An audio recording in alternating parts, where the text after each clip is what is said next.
Welcome to Bold Talk series where creativity, leadership, ideas, innovation come together. My name is Epi Ludvik, and today I have a privilege to have a short one-on-one conversation with Miguel Ribeiro, the founder and CEO behind sheerME. He is on a mission to simplify wellness through technology, transforming everyday beauty and self-care into seamless, rewarding, community-powered experiences. Miguel, great seeing you. Welcome to our Bold Talk series. How are you? Very good, Epi. Thank you for inviting me. It's always good to talk about a project and what we're doing and how we're scaling.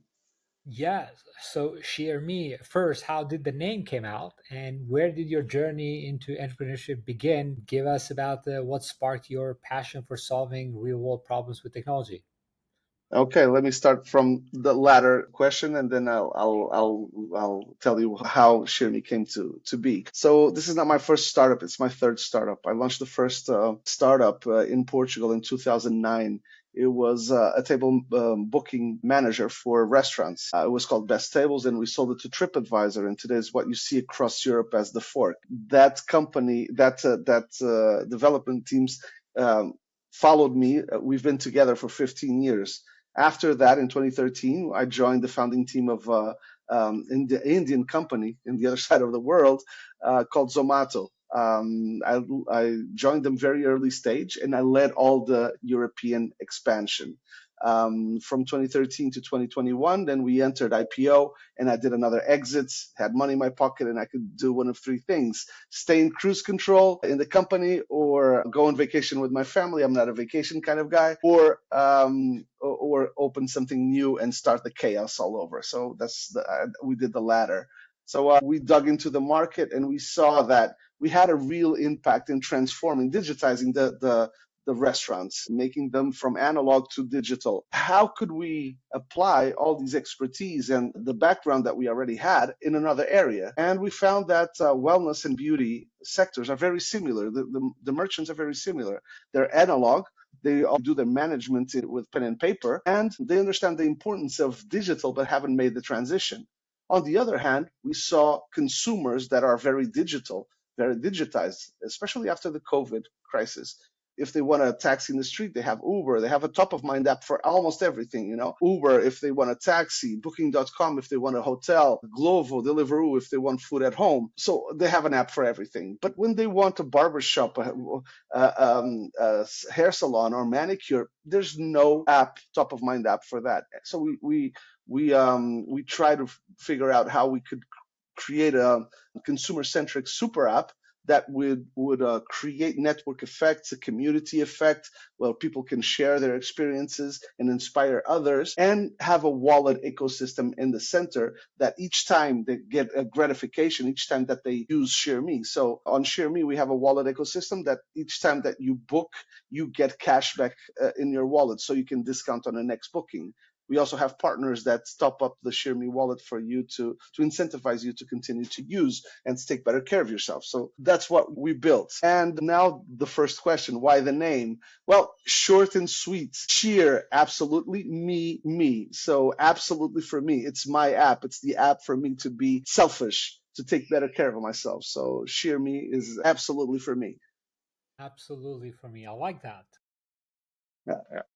Now, I completely understand. I mean, this is truly because, especially if you travel, but even like if you don't travel, having such an application that you can have access to various of the beauty places and hair salons. It's so needed. And for example, for me, I travel a lot, and sometimes I do haircuts not in the place where I live, and then it becomes a problem, right? But even in the place that you live, even in the place that you live, for me was a struggle. And I grew my beard. So my wife was always saying, okay, we created so many apps for restaurants, for this, for that. Why don't we, when I want to do my nails, I still have to call someone. And I said, okay, we'll deal with that later. Then I grew my beard, and I had to call the barber. I would tell my wife, can you call the barber for me and book it? And she said, no, do it yourself.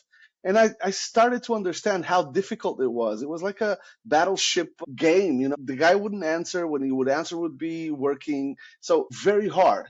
And most of the times that today I do my bookings, I do it after hours. 60% of bookings that happen on sheerMe happen after 8 p.m.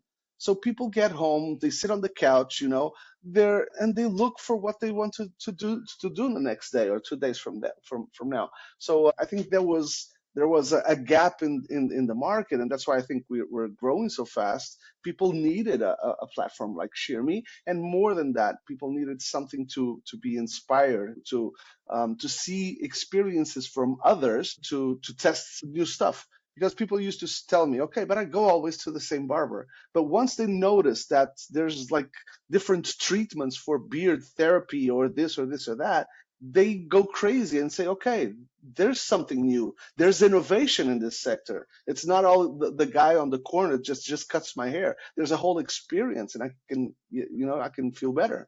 So Nice. sorry, I just had to No, add on. I mean, you're right there. I mean, it's so amazing. I mean, this has been done with almost every single industries, but that's still again. So you found that really an opportunity where you can innovate, which is amazing. Now, are you available in Europe mostly, or is it like in Yeah, so other s- countries? so we're city centered, okay? So we are in 322 cities between Portugal, Spain, and Brazil, okay? We focused at this point of time, we're still early stage.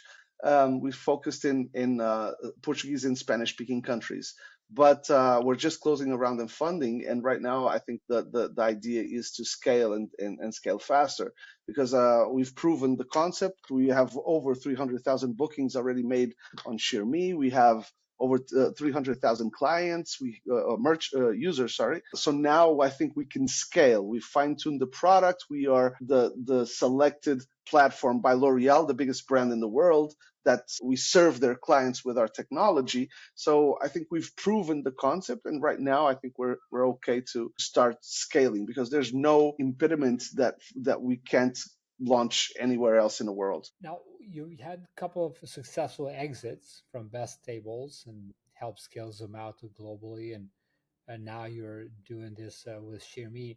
What's been the most defining lesson across these chapters?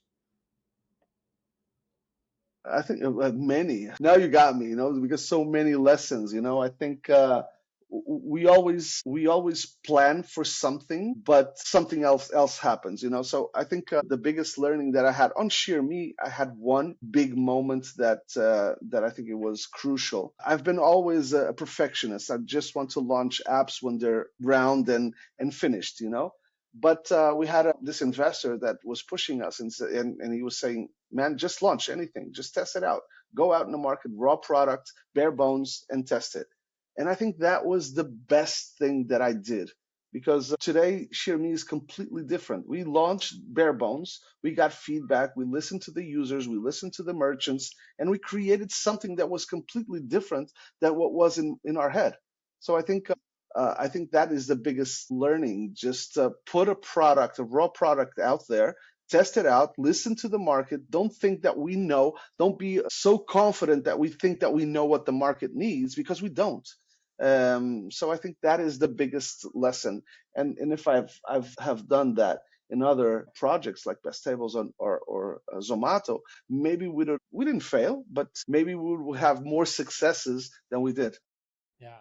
Now, complete. Now, you're working with Brazil. I mean, I don't see Brazil as I cannot put Brazil in a map of a South America, right?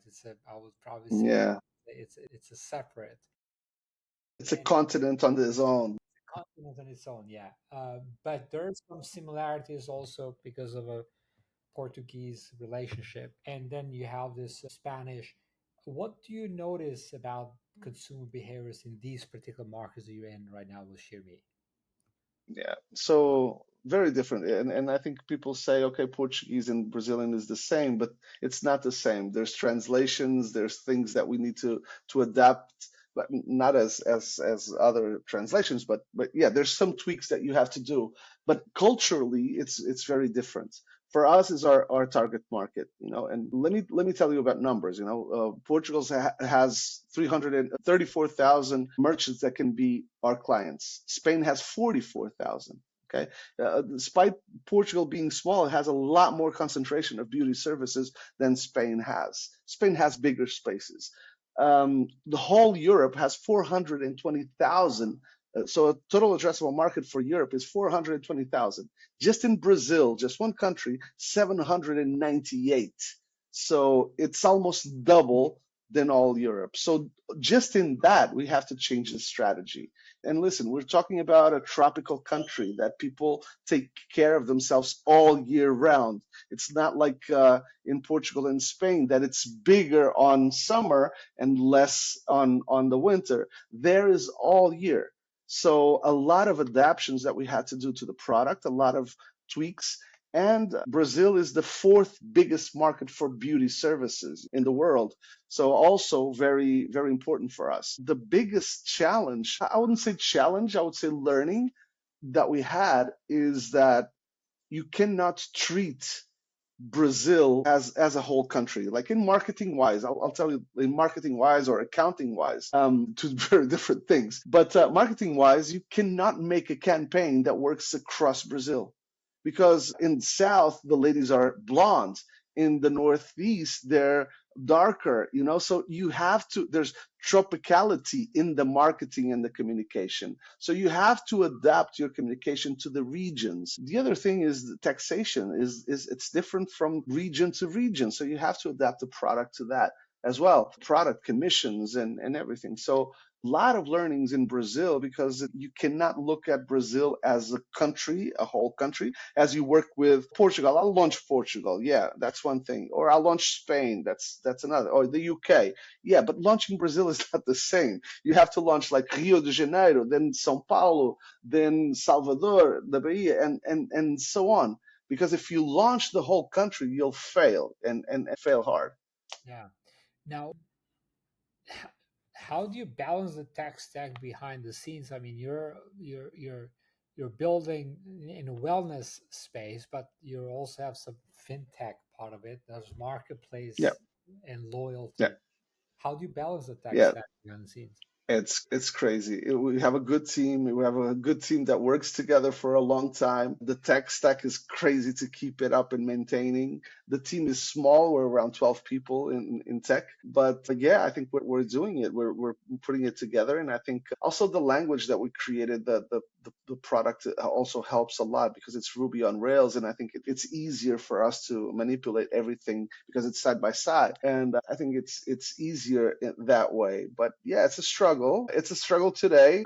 I'm keen to see how it will grow and evolve from here. But yeah, it's something that's on our mind, how we're going to keep it up, building Yeah. like this. Now, obviously, the retail, it takes a lot to get sales and get them onboarding. How do you find this? How do you find this system? I mean, you got to have a really amazing system to onboard these retailers. Walk us through what's the journey?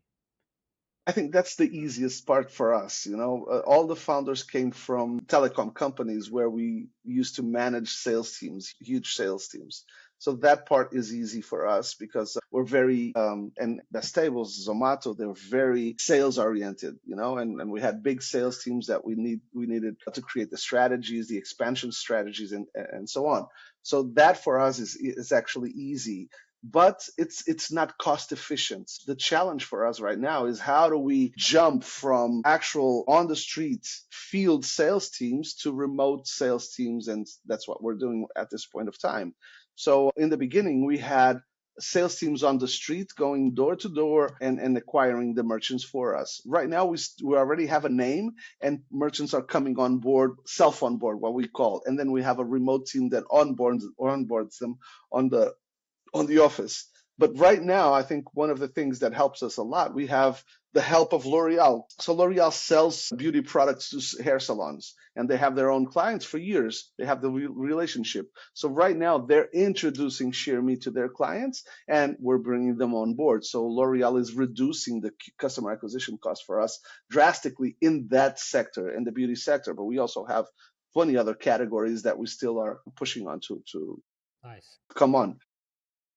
We Great. also have we make one of the hacks that we did, and I think it works very well, is that all our users became our biggest ambassadors. So 60% of our new users come from users that are from referral campaigns that we do. And some merchants, I would say like 10% to 15% of our merchants come in from referrals from our users. So I think we can lever this further, and I think we can make this work even better, because the wallet makes us or helps us give back for their help. So if someone brings a new user, I can give cash in the wallets. I can share I can do a revenue share with them. Okay, here's some value for you to spend on your next booking. If they bring in a new merchant, I can say, okay, instead of paying the sales guy, I'm giving you money in the wallet for you to consume within our ecosystem. So the network effect is working very well. They become your kind of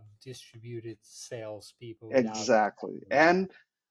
And if you bring in your barber, and say, oh, I like this guy, and I bring in your barber, and I give you €5 or €10 to use on your barber, the next booking you will do through sheerME, and you will continue to use sheerME. So I think the whole ecosystem works very well. Love it. Well, this is amazing innovation, and this is a awesome, awesome conversation. I'm enjoying it, and but it's a short format, so we'll leave it for next Yeah. time. We'll leave for a longer format. Now, what does the word bold mean to you, Miguel? I think bold is something that we have to be every day. Otherwise, we don't scale, we don't grow, we don't do innovation, we don't innovate, and I think we don't bring new things to the world. So it's a big word, and I think all of us should be more bold every day. I think the world will be a better place. Fantastic. Bring new things in the world. That's being bold, Miguel. Great seeing you. Thank you for joining me this Bold Talk series. Until next time, be great and be bold always. Thank you Take so care. much.